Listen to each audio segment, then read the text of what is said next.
Prepare-se para criar um universo completo, cheio de emoções e reviravoltas. E antes de mergulharmos nessa jornada, se inscreva no canal para acompanhar histórias ainda mais profundas e envolventes. Vamos iniciar?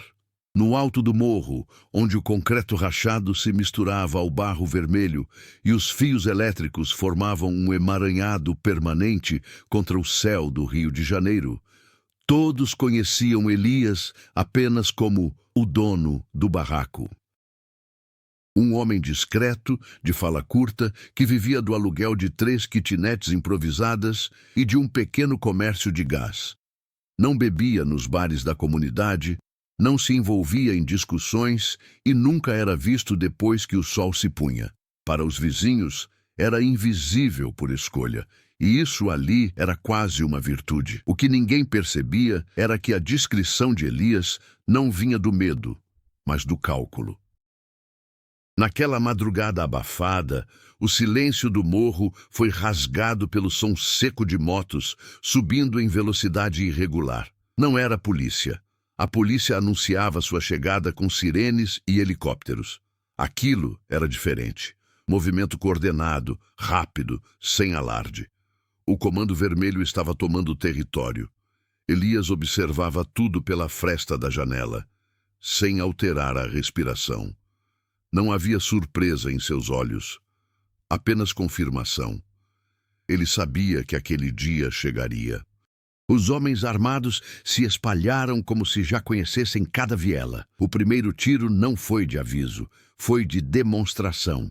Um disparo no alto, seguido de gritos, portas sendo arrombadas e ordens cuspidas com violência. O morro se curvou em minutos. Quem resistia, apanhava. Quem fugia, perdia tudo. Quando chegaram ao barraco de Elias, não encontraram resistência. A porta foi aberta antes mesmo de o cano do fuzil bater na madeira. "Documento!" ordenou um dos homens, sem sequer olhar para o rosto dele. Elias entregou a identidade. Nenhum tremor nas mãos, nenhuma súplica. Os traficantes reviraram o espaço pequeno com rapidez. Colchão levantado, botijão empurrado, telhas removidas. Encontraram dinheiro escondido. Pouco, propositalmente pouco. Encontraram celulares antigos, nada que justificasse suspeita. "Só isso?" perguntou o homem que parecia comandar a ação, franzindo a testa. "É o que tem", respondeu Elias, baixo, sem encarar. O líder do grupo riu com desdém. "Então agora não tem mais nada. O barraco foi marcado, as kitnetes confiscadas, o comércio de gás tomado como taxa de permanência." Elias foi empurrado para fora com uma mochila jogada aos seus pés. Tudo o que possuía oficialmente estava ali dentro. Enquanto os homens do CV avançavam morro acima, celebrando a tomada do território, Elias desceu em silêncio, ignorado, confundido com mais um derrotado. Para os olhos da comunidade, ele havia sido esmagado como tantos outros. Mas aquela perda não era real, era apenas visível.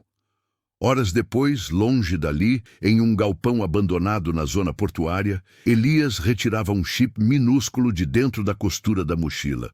Conectou-o a um celular moderno, recém-ligado. A tela acendeu com mensagens criptografadas, números internacionais e registros de transações que jamais passariam por bancos brasileiros. O nome Elias não existia ali. Aquele território tomado pelo CV não era um prejuízo, era um movimento esperado no tabuleiro. Cada barraco perdido, cada humilhação pública fazia parte de um desenho maior. Um desenho que não dependia de fuzis expostos, nem de homens armados gritando ordens. Dependia de silêncio, paciência e de algo que o Comando Vermelho não suspeitava. Eles haviam tirado tudo de um homem que não tinha nada, sem perceber que ele controlava muito mais do que parecia. No morro, a notícia se espalhava rápido. O dono do barraco caiu. Para o CV, mais um nome riscado da lista de irrelevantes. Para Elias, o início de uma fase que exigiria precisão absoluta. Ele fechou o galpão, entrou no carro sem placas e saiu antes do amanhecer. O jogo tinha mudado. E só um dos lados sabia disso. Este tópico ficou satisfatório. Gostaria de fazer algum ajuste? Tom, ritmo, detalhes do protagonista ou do CV? Ou podemos prosseguir para o próximo? O morro acordou diferente depois da tomada. Não houve comemoração aberta, mas o clima era de obediência forçada. As ordens agora vinham de homens novos, com sotaques de outras comunidades, impondo regras que mudavam pequenos hábitos. Horários de circulação, pontos proibidos, contribuições obrigatórias. O Comando Vermelho não precisava se apresentar. Sua presença era sentida na maneira como as pessoas evitavam olhar nos olhos umas das outras. Elias observava esse efeito à distância. Longe do barraco que já não lhe pertencia, ele se movia por zonas da cidade que raramente cruzavam com a favela. Centros logísticos, garagens anônimas, prédios comerciais decadentes. Ali ninguém o chamava de Elias.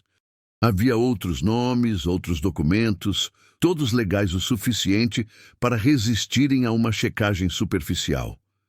Ele não criava identidades, comprava histórias inteiras, com registros fiscais, contratos e rastros digitais coerentes. O Brasil que Elias conhecia não era dividido entre morro e asfalto. Era dividido entre quem precisava aparecer para sobreviver e quem sobrevivia justamente por nunca aparecer. Sua atuação no tráfico nunca foi baseada na venda direta. Ele não controlava bocas, não armava soldados, não subia morro com fuzil. Seu poder estava na logística silenciosa. Transporte, lavagem de dinheiro, intermediação de produtos químicos, armas desmontadas, rotas alternativas que passavam por portos secundários e empresas de fachada. Organizações como o CV dependiam de gente como ele, mas raramente sabiam seus nomes. O erro do Comando Vermelho foi simples. Confundiram invisibilidade com insignificância. No morro, alguns personagens sentiam diretamente o impacto da mudança. Dona Marta, que alugava quartos há mais de 20 anos, perdeu metade da renda quando um dos novos chefes decretou que imóveis deveriam contribuir com a facção. Tiago, mototaxista, passou a fazer corridas obrigatórias sem pagamento. Pequenas violências cotidianas que não geravam manchetes, mas moldavam a submissão. Essas pessoas conheciam Elias apenas de vista.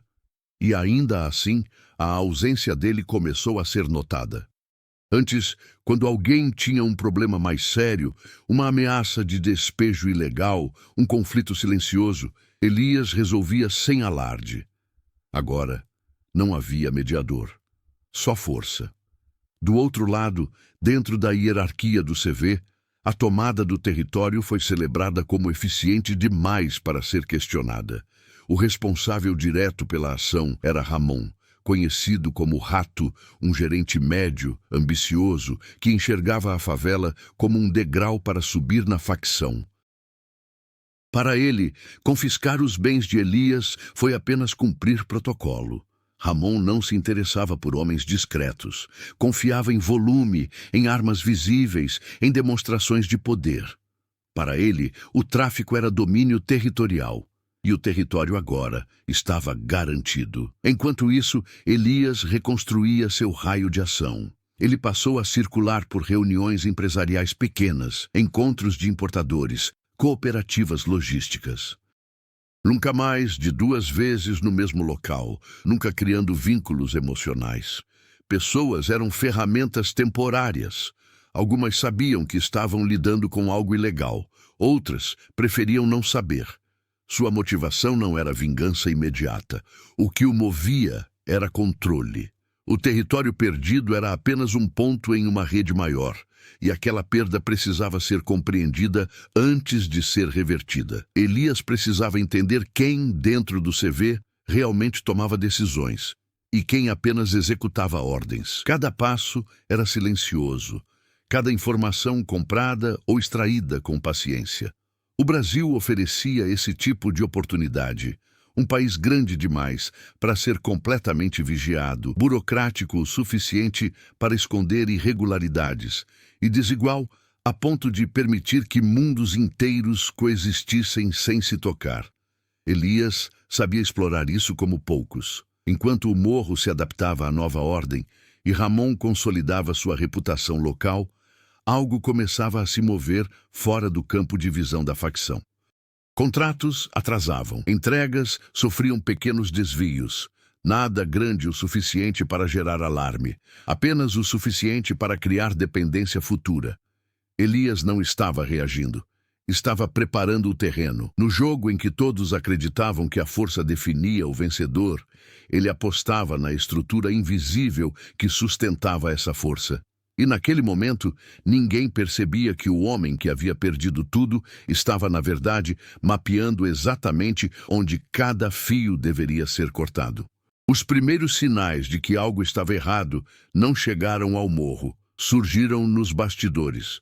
Um caminhão que deveria descarregar material químico em Duque de Caxias atrasou 3 dias sem explicação convincente. Uma remessa de peças de armas desmontadas chegou incompleta ao destino final. Um intermediário sumiu do mapa depois de garantir que tudo estava alinhado.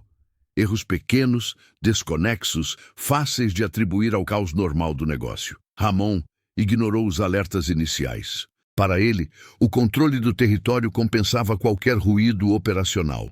O dinheiro continuava entrando, os soldados estavam pagos e o fluxo de drogas não havia parado. Nada que justificasse preocupação. Mas o conflito não se desenvolvia onde ele olhava. Elias operava em camadas. Primeiro, isolou fornecedores secundários, oferecendo condições melhores e segurança maior. Não com ameaças, mas com previsibilidade. Em seguida, estimulou a competição silenciosa entre intermediários, criando atrasos que pareciam disputas internas do próprio CV. Nenhuma ação apontava diretamente para ele. Não havia assinatura. Enquanto isso, no morro, a presença da facção começava a gerar atritos internos. A cobrança excessiva reduziu o lucro dos pequenos comércios, que passaram a atrasar pagamentos. A resposta veio rápida e desproporcional. Um espancamento público em plena tarde, usado como exemplo. A cena foi vista por crianças, filmada por celulares, mas nunca divulgada. A tensão mudou de natureza. Não era mais medo difuso, era desgaste. Dona Marta decidiu vender um dos imóveis e sair dali. O comprador apareceu rápido demais, oferecendo dinheiro vivo e pressa excessiva. Elias observou a transação de longe, reconhecendo o padrão. A facção estava consolidando ativos, centralizando renda. Um movimento previsível, mas perigoso. Do lado de fora, Elias acelerou a segunda fase. Ele sabia que não poderia derrubar o CV de frente. O conflito precisava parecer interno, orgânico, inevitável. Para isso, começou a alimentar informações contraditórias dentro da própria cadeia de comando da facção. Pequenos vazamentos sobre desvios inexistentes, dúvidas lançadas sobre lealdades reais, nada que pudesse ser comprovado, apenas o suficiente para gerar paranoia. Ramon começou a sentir a pressão quando 2 superiores questionaram números que ele não conseguia explicar. O território estava sob controle, mas os custos aumentavam sem motivo aparente. Alguém estava lucrando fora do registro, ou pior, alguém estava sabotando. A resposta de Ramon foi endurecer ainda mais no morro. Mais regras, mais punições, mais armas visíveis. Ele acreditava que força restauraria a ordem. Foi nesse ponto que o conflito deixou de ser silencioso. Uma operação policial inesperada atravessou o território numa manhã chuvosa. Não houve confronto direto, mas houve apreensão seletiva. Veículos específicos, armas específicas, documentos que não deveriam estar ali. Alguém havia direcionado a atenção. Ramon não pensou em Elias, pensou em traição interna. Enquanto o CV se reorganizava, Elias observava os efeitos colaterais com precisão clínica. O objetivo não era destruir, era desequilibrar, fazer com que decisões erradas fossem tomadas em sequência. A facção reagia sempre um passo atrás, presa à lógica da força imediata. O conflito agora tinha múltiplas frentes: logística instável, liderança desconfiada, base social hostil. Cada problema alimentava o outro. Elias, por sua vez, manteve distância absoluta. Nenhuma comunicação direta com o morro, nenhuma movimentação que pudesse ser rastreada até ele. Sua atuação era indireta, quase abstrata. O erro estratégico do CV foi subestimar o tempo. Acreditaram que pressão constante resolveria tudo. Elias sabia que pressão prolongada gera fissuras. Quando Ramon finalmente solicitou autorização para ações mais drásticas, o dano já estava feito. O território ainda estava ocupado, mas o controle era frágil. E controle frágil é convite ao colapso. O conflito não explodia. Ele se acumulava. E enquanto todos se preparavam para uma guerra aberta que talvez nunca viesse, Elias ajustava o último detalhe daquela fase. O momento certo ainda não havia chegado. Mas quando chegasse, não haveria como voltar atrás. Ele não precisava aparecer. Bastava que o sistema que sustentava o CV naquele território deixasse de funcionar, peça por peça. A fragilidade do controle do CV começou a se manifestar em detalhes que, isoladamente, pareciam irrelevantes. Um soldado faltava ao posto sem justificativa clara. Um gerente intermediário pedia transferência alegando problemas familiares, pequenos pedidos de afastamento, pequenas quebras de disciplina. Nada grave o suficiente para punições imediatas, mas suficientes para criar lacunas. Elias observava essas lacunas se abrirem sozinhas. Uma das subtramas mais delicadas envolvia Paulo, um despachante portuário que operava há anos em uma zona cinzenta entre legalidade e crime. Ele nunca soube exatamente para quem trabalhava, e isso sempre foi sua maior proteção. Quando Elias o procurou novamente, não ofereceu dinheiro nem ameaças, ofereceu previsibilidade. Rotas estáveis, volumes claros, riscos calculados. Paulo aceitou sem fazer perguntas. Ele não sabia que estava deixando de atender o CV. Apenas passou a priorizar outros clientes. No morro, Tiago, o mototaxista, começou a recusar corridas noturnas. Alegava problemas mecânicos, depois cansaço, depois medo. A verdade era mais simples. Ele havia presenciado uma execução mal explicada, resultado de uma suspeita que nunca foi comprovada. A confiança havia se rompido. Outros seguiram o exemplo. O efeito dominó era silencioso, mas constante. Ramon tentava manter a imagem de controle absoluto. Reuniões rápidas, ordens secas, nenhuma demonstração pública de dúvida. Mas, internamente, a pressão crescia. Ele passou a dormir pouco, a revisar números pessoalmente, a desconfiar de subordinados antigos. A paranoia começou a substituir a estratégia. Do outro lado, Elias enfrentava uma complexidade inesperada. Manter sua própria rede invisível exigia mais esforço do que o previsto. Um intermediário pediu garantias extras. Um investidor estrangeiro começou a questionar atrasos.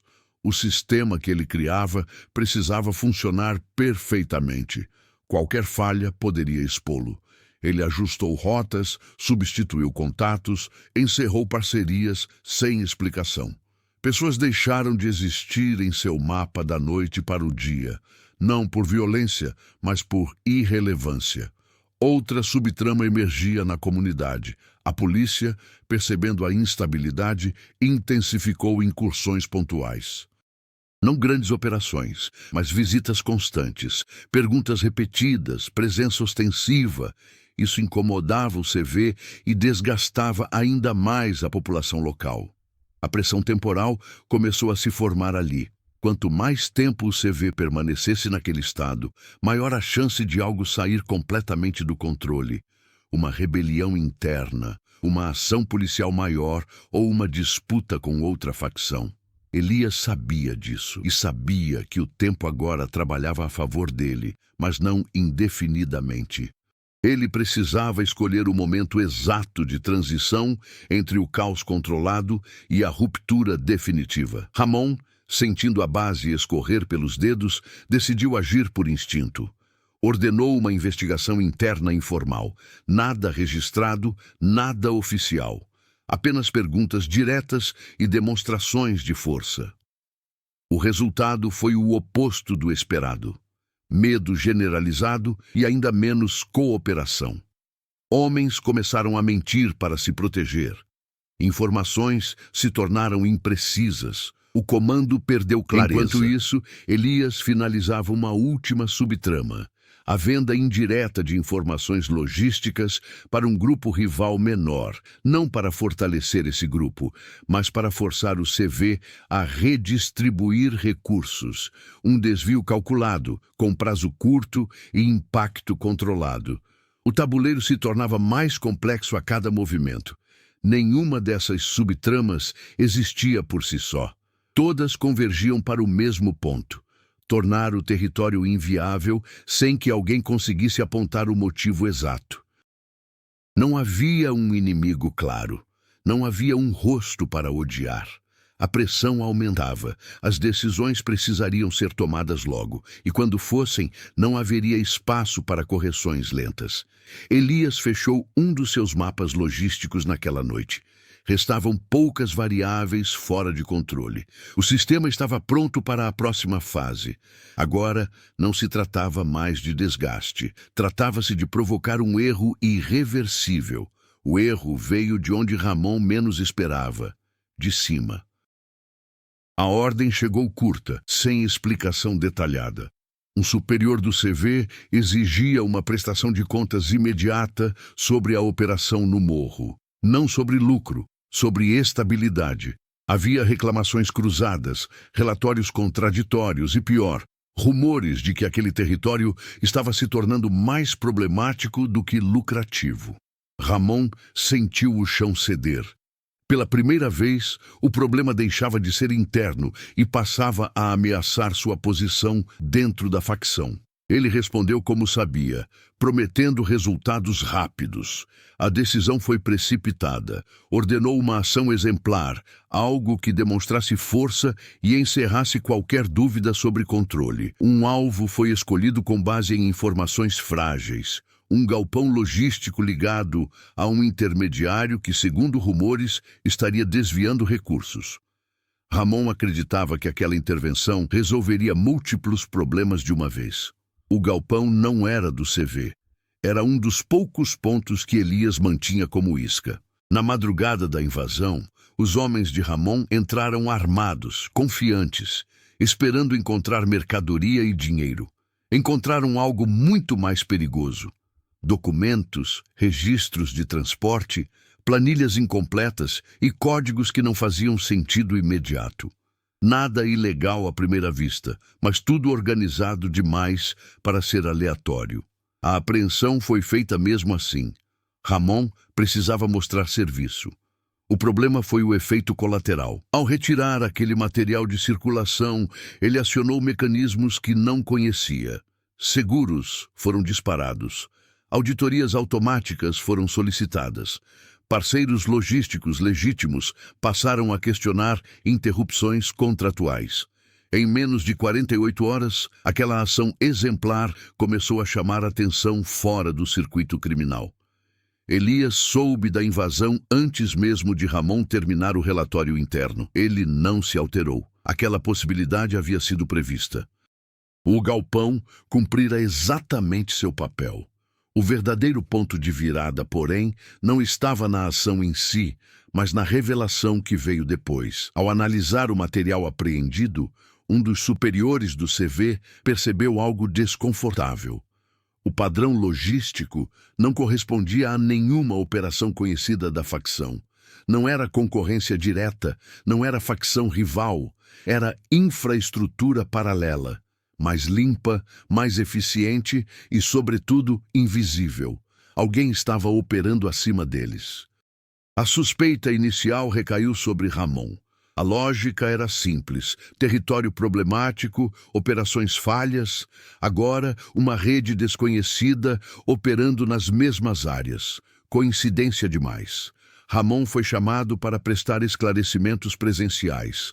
Não houve violência, não houve gritos, apenas perguntas longas e silenciosas. Ele respondeu como pôde, mas cada explicação parecia cavar um buraco maior. Enquanto isso, no morro, a ausência de decisões claras gerou um vácuo imediato. Ordens conflitantes passaram a circular. Soldados não sabiam a quem responder. A disciplina se fragmentou. Elias observava tudo sem interferir. A revelação final daquele ponto de virada aconteceu longe dali, em um escritório discreto em São Paulo. Um parceiro antigo de Elias, até então mantido à margem, conectou peças suficientes para entender o todo. Pela primeira vez, alguém externo percebeu que Elias não era apenas um operador, era o arquiteto. Essa percepção mudou a relação. O parceiro exigiu participação maior, pressionando por decisões mais rápidas e exposição mínima. Elias recusou. O desacordo encerrou a parceria naquela mesma noite. Era o preço da autonomia. A partir daquele momento, não havia mais retorno ao equilíbrio anterior. O CV desconfiava da própria estrutura. Ramon estava politicamente morto, mesmo que ainda respirasse. O território tornara-se um problema estratégico. Elias, por sua vez, cruzara um limite invisível. Seu anonimato começava a se desgastar. Quanto mais o sistema reagia, mais próximo ele chegava do centro do conflito. O jogo havia mudado de fase. Agora, não bastava mais observar e induzir erros. As consequências seriam diretas, rápidas e inevitáveis. O próximo movimento não definiria apenas o controle do território, mas quem sairia ileso daquela engrenagem. E pela primeira vez, desde a perda do barraco, Elias sabia que alguém, em algum lugar, começava a perguntar quem ele realmente era. A queda de Ramon não foi anunciada. Não houve comunicado, nem ordem explícita. Ele simplesmente deixou de receber respostas, chamadas não retornadas, mensagens visualizadas sem retorno, encontros adiados indefinidamente. Dentro do Comando Vermelho, o silêncio era sempre o primeiro estágio do descarte. No morro, o efeito foi imediato. A ausência de um comando claro gerou um estado de suspensão perigoso. Os soldados mantinham posições, mas sem convicção. As regras deixaram de ser aplicadas com a mesma rigidez. Algumas taxas não foram cobradas. Pequenas permissões surgiram sem autorização formal. O território continuava ocupado, mas já não era governado. A população percebeu antes de qualquer anúncio oficial. O medo mudou de forma, tornou-se instável, imprevisível.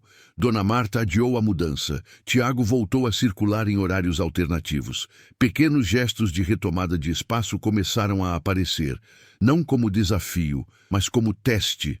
Até onde ia o poder real do CV naquele momento?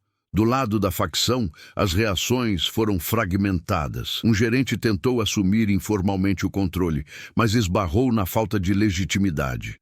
Outro sugeriu uma retirada estratégica parcial, ideia imediatamente vista como fraqueza. A indecisão travava qualquer resposta coordenada. Elias acompanhava cada movimento por meio de dados indiretos. Mudanças em fluxos financeiros, interrupções logísticas, variações incomuns em rotas secundárias. Ele não precisava de informantes no morro. O sistema falava por si. As consequências externas começaram a pesar. Fornecedores elevaram preços. Transportadores exigiram garantias extras. Um atraso passou a gerar 3 outros. A rede que sustentava o território estava sendo forçada a operar sem estabilidade. Dentro do CV, a paranoia ganhou forma institucional. Auditorias internas foram ordenadas. Nomes começaram a circular em listas não oficiais. Lealdades antigas passaram a ser questionadas. O ambiente se tornou defensivo, voltado para dentro. Esse movimento teve um custo alto. Energia demais gasta para se proteger de inimigos invisíveis. Pouca energia para resolver problemas reais. Elias, por sua vez, enfrentava suas próprias reações. O rompimento com o parceiro paulista gerou ruído. 2 intermediários reduziram contato. Um investidor estrangeiro congelou recursos até ter mais clareza. A margem de erro diminuía rapidamente. Ele precisou agir com mais presença do que gostaria. Não no morro, mas no sistema. Elias assumiu temporariamente funções que antes delegava. Ajustou contratos, redefiniu prioridades, absorveu riscos que normalmente repassaria.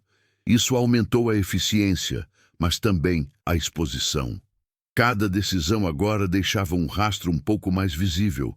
A pressão se acumulava nos 2 lados. No morro, um incidente rompeu o equilíbrio frágil. Um soldado do CV foi ferido em uma discussão banal com um morador. Não houve morte, mas houve testemunhas demais. A reação da facção foi hesitante. A punição demorou. O respeito se perdeu um pouco mais. A notícia chegou aos níveis superiores como sinal de descontrole. A reação não foi imediata, mas foi clara. Aquele território precisava ser resolvido de uma vez, ou reorganizado ou abandonado. O meio-termo já não era aceitável. Elias percebeu a mudança de tom antes mesmo de qualquer ação concreta. Os dados indicavam concentração de recursos em áreas vizinhas. Movimentações logísticas sugeriam preparação para uma decisão definitiva. Ele tinha pouco tempo. As consequências da fase anterior haviam criado um funil. Ou ele avançava para encerrar o conflito nos próprios termos, ou seria forçado a reagir a uma solução imposta pelo CV, possivelmente violenta e imprevisível. Pela primeira vez, Elias considerou a possibilidade de aparecer, não publicamente, mas estrategicamente, não como vítima, mas como variável impossível de ignorar. Ele sabia que cada reação geraria novas consequências, e que a partir daquele ponto, nenhuma delas seria neutra. O sistema estava tensionado ao limite. Restava decidir quem iria romper primeiro e quem teria controle sobre a ruptura. Elias decidiu reduzir o campo de batalha. Até então, sua estratégia havia sido espalhar instabilidade, criar múltiplos pontos de tensão e observar como o sistema reagia.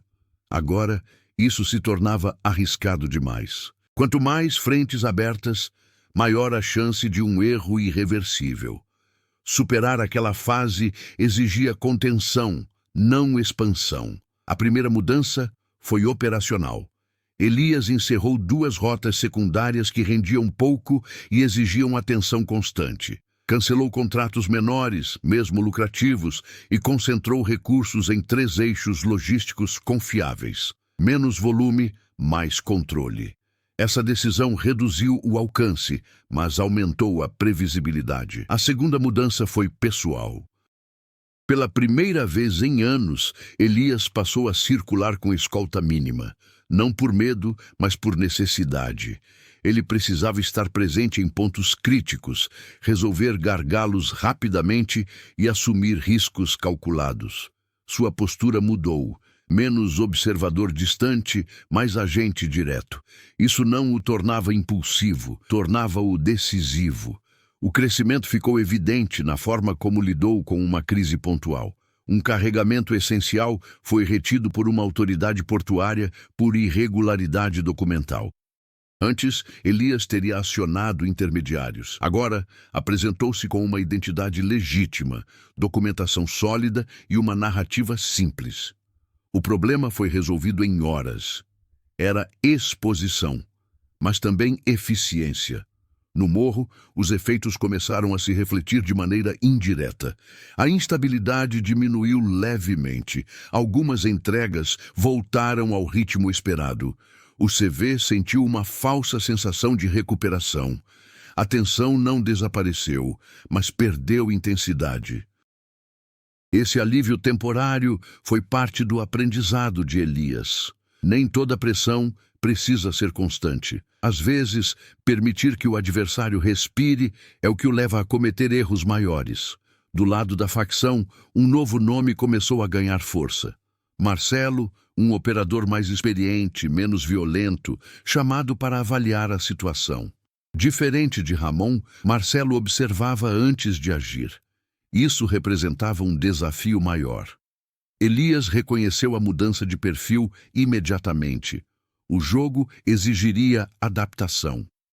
Ele respondeu com outro sinal de crescimento.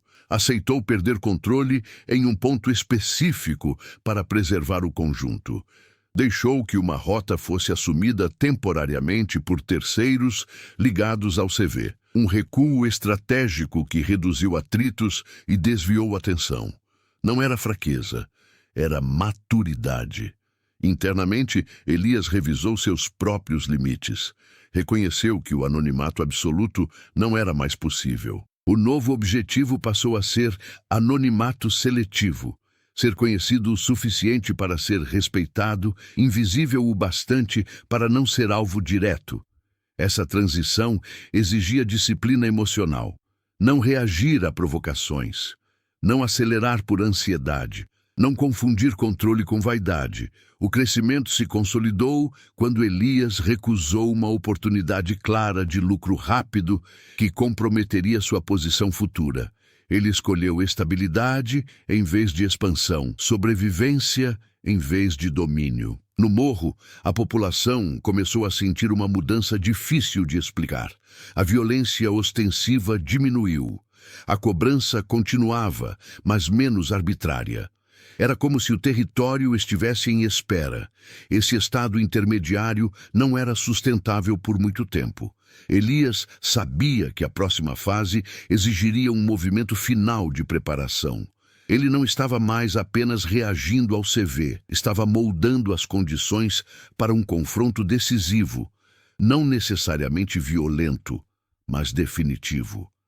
O crescimento não o tornara mais poderoso no sentido clássico, tornara-o mais preciso, e precisão, naquele contexto, era a diferença entre desaparecer e sobreviver. Ao final daquela semana, Elias reuniu todas as informações disponíveis, fechou operações temporárias e reduziu comunicações ao essencial. Tudo indicava que o momento de aceleração se aproximava. Ele estava pronto para a próxima fase, não como o homem que perdeu um barraco, mas como alguém que aprendera exatamente quando avançar e quando parar. A presença de Marcelo mudou o ritmo do território quase imediatamente. As incursões aleatórias cessaram. As punições públicas desapareceram. Em seu lugar, surgiram reuniões fechadas, levantamentos silenciosos e um esforço claro para compreender o que estava fora do padrão. O CV deixava de agir por instinto e passava a agir por análise. Para Elias, isso significava uma coisa: o tempo de manobra estava acabando. Ele iniciou o fechamento sistemático das subtramas que haviam sustentado a instabilidade. Paulo, o despachante portuário, recebeu um aviso curto e definitivo. Seus serviços não seriam mais necessários. Nenhuma explicação, nenhuma transição lenta. A relação se encerrou ali. Paulo não insistiu. Ele também sabia quando sair. Outros intermediários receberam orientações semelhantes. Alguns contratos foram encerrados, outros transferidos para empresas de fachada que Elias controlava indiretamente. O objetivo era reduzir pontos de contato e eliminar variáveis imprevisíveis. No morro, pequenas decisões começaram a se alinhar. Um novo gerente foi oficialmente designado, não Marcelo, mas alguém que respondia diretamente a ele. Isso criou uma cadeia de comando mais clara, porém mais rígida. A sensação de espera deu lugar à de antecipação. A população sentiu. As pessoas falavam menos, observavam mais. Sabiam que algo estava sendo preparado. Elias percebeu a mesma coisa nos dados. Fluxos financeiros sendo consolidados, rotas sendo testadas, recursos sendo realocados. O CV se preparava para uma decisão final, ocupação definitiva ou retirada estratégica. Ele precisava influenciar essa decisão sem se expor. O movimento veio por meio de algo que o CV valorizava acima de tudo: previsibilidade de lucro. Elias permitiu que uma sequência de operações fluísse sem interferência. Entregas no prazo, custos estáveis, nenhum ruído. A mensagem era clara, ainda que implícita. A instabilidade havia passado. Marcelo percebeu o padrão. Onde antes havia caos, agora havia ordem demais. Isso levantou suspeitas. A preparação para o clímax se intensificou quando Elias resolveu a última subtrama pendente. Dona Marta finalmente deixou o morro. O imóvel foi vendido legalmente para uma empresa que não tinha ligação aparente com a facção. Elias garantiu que a transação fosse limpa, rápida e silenciosa. Era um fechamento simbólico. Um ciclo se encerrava. Com as subtramas resolvidas, o foco se estreitou. Elias analisou as opções restantes e descartou as mais óbvias. Um confronto direto seria suicídio. Uma denúncia formal geraria efeitos imprevisíveis. Restava um caminho mais arriscado e mais elegante. Forçar o CV a concluir que o território não valia o custo político e operacional. Para isso, ele precisava apresentar uma alternativa melhor. Elias começou a estruturar uma proposta indireta. Não uma negociação, mas uma substituição. Um sistema que mantivesse o fluxo financeiro sem exigir presença ostensiva no morro. Menos risco, menos visibilidade, menos desgaste. Ele sabia que Marcelo entenderia. A tensão cresceu quando um encontro fechado foi marcado entre lideranças regionais do CV. Elias não foi convidado, nem poderia ser, mas sabia exatamente o que estava em pauta. A preparação final exigiu que ele assumisse um risco calculado, deixou rastros intencionais. Não seu nome, não seu rosto, mas a existência inequívoca de um operador único coordenando aquela rede. Era um convite implícito. Marcelo aceitou. A última noite antes da decisão foi silenciosa demais. Nenhuma movimentação incomum, nenhum erro, nenhum conflito. O tipo de calmaria que precede mudanças grandes. Elias não dormiu. Revisou planos, redundâncias, rotas de saída. Se tudo desse certo, ele permaneceria invisível. Se desse errado, precisaria desaparecer de vez. O clímax se aproximava não como explosão, mas como compressão. Todas as forças convergiam para um único ponto de decisão. E pela primeira vez, Elias sabia que não teria controle total sobre o desfecho, apenas influência suficiente para incliná-lo. Era tudo o que precisava. A decisão do Comando Vermelho não veio em forma de ataque, veio em forma de silêncio coordenado.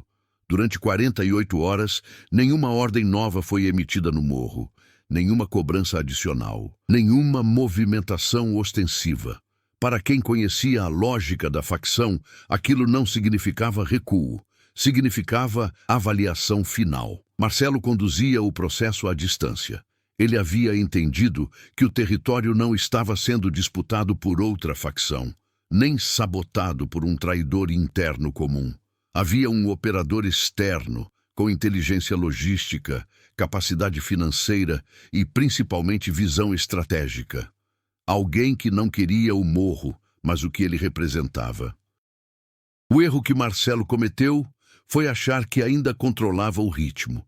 Na madrugada do terceiro dia, uma sequência de eventos ocorreu quase simultaneamente. Um fornecedor-chave informou que não renovaria contratos nas condições atuais. Um transportador exigiu garantias adicionais para continuar operando naquela rota específica. Um investidor informal pressionou por previsibilidade ou retirada imediata. Nada disso foi provocado diretamente por Elias naquele momento. Era o efeito acumulado de meses. Marcelo percebeu que manter o território exigiria reestruturar toda a operação local, assumir riscos maiores e aceitar um nível de exposição que não compensava o retorno. A matemática não fechava mais. A reunião final ocorreu fora do morro, em um local neutro. Nenhum nome foi citado, mas todos sabiam que havia uma variável externa incontornável. A decisão foi pragmática. O território seria mantido formalmente, mas a presença ostensiva seria reduzida ao mínimo. O foco migraria para áreas mais previsíveis. Era, na prática, uma retirada disfarçada. No morro, A mudança foi sentida em horas. Homens armados desapareceram das esquinas. Algumas bocas foram fechadas. As ordens passaram a ser raras e indiretas. O controle não acabou. Apenas deixou de ser visível. Elias observava os indicadores confirmarem o que ele já sabia. O clímax não era uma explosão, mas um colapso silencioso. A reviravolta veio depois. Marcelo solicitou um contato indireto. Não um encontro, um canal. Um intermediário neutro transmitiu a mensagem. O CV reconhecia a existência de um operador responsável pela reorganização invisível daquele território. Não buscavam conflito, buscavam entendimento. Elias respondeu com uma única condição: nenhum avanço futuro naquela área sem que os custos reais fossem recalculados fora da lógica da força. Não houve aperto de mãos, não houve acordo formal, apenas uma compreensão mútua de limites. A transformação de Elias ficou evidente ali. Ele não buscou reconhecimento, não exigiu vantagem imediata, limitou-se a estabelecer uma fronteira invisível, algo que só alguém com controle real poderia fazer. Para o CV, aquilo foi suficiente para encerrar o ciclo. O território deixava de ser um palco de demonstração de poder e se tornava apenas mais um ponto no mapa, sem prioridade estratégica. No morro, a vida não virou utopia. A violência não desapareceu, mas o peso constante, sufocante, foi reduzido. As pessoas sentiram sem entender, um alívio contido, desconfiado. Elias não voltou ao barraco. Não retomou nada do que havia perdido. Não precisava. O objetivo nunca foi recuperar o passado, mas redefinir o futuro. O clímax se encerrou sem tiros, sem manchetes e sem vencedores declarados. Mas apenas um dos lados havia planejado para que terminasse assim. E esse lado sabia exatamente o que havia conquistado e o que havia evitado perder. O morro não voltou a ser o que era antes e nunca voltaria. Mas a diferença agora estava na forma como o poder se manifestava. Não havia mais o espetáculo diário da dominação, nem a sensação constante de que qualquer erro mínimo custaria tudo. O controle existia, porém diluído, indireto, quase burocrático.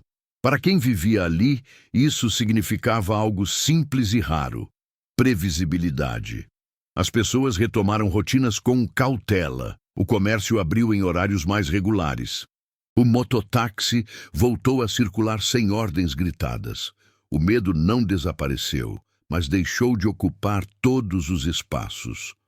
O Comando Vermelho seguiu adiante. O território permaneceu no mapa, mas fora do centro das decisões estratégicas. A facção direcionou recursos para áreas mais lucrativas, onde o custo político era menor e a resposta mais direta. O episódio foi arquivado como um problema resolvido, não por vitória, mas por cálculo. Ramon nunca voltou ao comando. Não foi punido publicamente, nem reabilitado. Tornou-se um nome esquecido, um exemplo silencioso do que acontece quando se confunde força com controle. Marcelo, por sua vez, consolidou sua reputação interna como alguém que sabia encerrar conflitos sem criar guerras desnecessárias. Elias observou tudo à distância. Ele não colheu troféus, não expandiu território, não buscou reconhecimento. Sua vitória foi estrutural, não simbólica.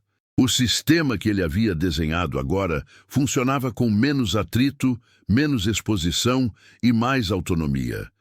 As operações continuaram, mais enxutas, mais seletivas. A maior consequência de sua jornada não foi externa, mas interna. Elias deixou de operar apenas como alguém que reagia a ameaças. Passou a atuar como alguém que definia limites. Ele aprendeu que invisibilidade absoluta é uma ilusão e que o verdadeiro poder está em escolher quando ser percebido. O barraco perdido deixou de ser referência. Não houve tentativa de recuperação, nem nostalgia. Aquela identidade havia cumprido seu papel. O homem que fingia não ser ninguém havia aprendido o valor de ser exatamente o suficiente. No Brasil que ele conhecia, feito de brechas, excessos e silêncios, sobreviver não era sobre vencer confrontos, mas sobre atravessar estruturas sem ser esmagado por elas. Elias seguiu em frente sem olhar para trás. Não porque havia esquecido o que perdeu, mas porque compreendeu algo essencial. Tudo o que realmente importava já não estava preso a um lugar físico, a um nome ou a uma aparência. Estava na capacidade de antecipar movimentos, aceitar perdas calculadas e sair antes que o jogo cobrasse um preço alto demais. A história daquele território terminava ali. A dele, não. Meses depois, o morro já não associava o nome de Elias a nada concreto. Para alguns, ele nunca existiu. Para outros, foi apenas mais um que perdeu tudo e foi embora. A cidade seguiu seu curso indiferente, engolindo histórias sem registro. Em outro ponto do país, um sistema logístico operava com eficiência discreta, sem ruídos, sem excessos. Nenhum nome se destacava, nenhuma liderança aparecia. Elias observava à distância, satisfeito não com o que havia conquistado, mas com o que evitara perder. No Brasil real, sobreviver era desaparecer no momento certo, e ele aprendera exatamente quando fazê-lo. Se você se deixou envolver por esta trama, reflita sobre como poder, invisibilidade e estratégia se entrelaçam na vida real. Se inscreva no canal. Compartilhe esta história com amigos que apreciam narrativas intensas e surpreendentes e debata. Você conseguiria manter a calma e o controle nas mesmas circunstâncias? Curta, comente e compartilhe suas impressões. Cada reflexão ajuda a ampliar a compreensão de decisões complexas e escolhas morais. E se quiser acompanhar mais histórias cheias de tensão, estratégia e personagens que desafiam expectativas, continue nos seguindo. Novas narrativas como esta estão sempre prestes a começar.